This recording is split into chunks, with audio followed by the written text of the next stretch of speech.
নমস্কার, আমি আয়েশা, আপনাদের host. Any digital, visual, or any written copies of this content is considered under the Act of Piracy. চলুন শুরু করা যাক আজকের গল্প। বাঙালি গল্পকথন চ্যানেলে আপনাদের স্বাগতম। আজকের গল্প লীলা মজুমদারের লেখা প্রতিপিসির বর্মি বাক্স, পর্ব 18।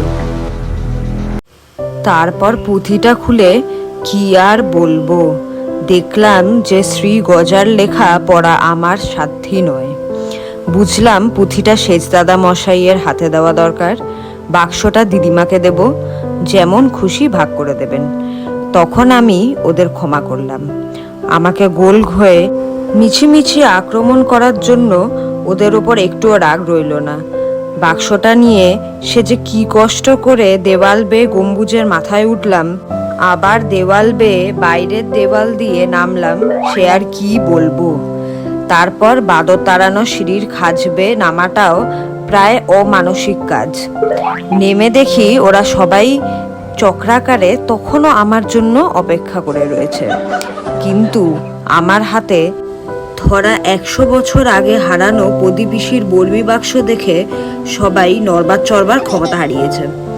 কেবল ফ্যাল করে আমার মুখের দিকে তাকিয়ে রয়েছে। আমি কাউকে কিছু না বলে দিদিমার হাতে বাক্স দিলাম, আর ঢাকনির ডালাটা থেকে হলদে পুঁথি বের করে সেজদাদা মশাইয়ের হাতে দিলাম। সেজদাদা মশাই অন্যমনস্কভাবে সেটা হাতে নিয়ে উল্টাতে লাগলেন। কিন্তু সেজদাদা মশাই খুব লম্বা আর চিমড়ে ভদ্রলোক খুব বেটে হওয়াতে বিশেষ সুবিধা হলো না। হঠাৎ সেজদাদা মশাই ভীষণ চমকে উঠে বললেন, আরে এই যে বাবার প্রতিপিসির ছোট বোন মণিপিসির বিয়ের আসন থেকে হারিয়ে যাওয়া সেই পুঁথি, এ কোথায় পেলি?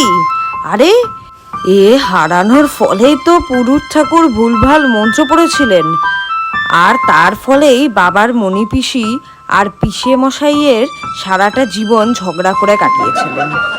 তারপর পাতা উল্টাতেই গজার হাতের লেখা চোখে পড়াতে আরো ভীষণ চমকে গিয়ে বললেন, শোনো শোনো, প্রদীপিসির ছেলে শ্রী গজা কি লিখেছে শোনো। আরে এটা যে একটা ডায়েরির মতো শোনাচ্ছে, না আছে কোনো তারিখ, না আছে বানানোর কোনো নিয়ম কানুন। বেটা সাক্ষাৎ মাসির বিয়ের জায়গা থেকে বিয়ের মন্ত্রের পুঁথি চুরি করে তাতে কি লিখেছে দেখো। সেজদাদামশাই পড়লেন আরো, সোমবার সর্বনাশ হইয়াছে। মাতা ঠাকুরানীর গরুর গাড়ি উঠানে প্রবেশ করিতেই আগে নেমেই আমার হাতে বর্মি বাক্স গুজিয়া দিয়া মাতা ঠাকুরানী সমস্ত ভুলিয়া গিয়াছেন ও অভ্যাস মতো বাড়ি শুদ্ধ সকলকে তাড়ন পীড়ন করিতেছে। আজকের মতো গল্পের গাড়ি এখানেই থামলো। Please do not forget to like, share and subscribe Bangali Galpakathan channel for part 19th of the story. Thanks for tuning in.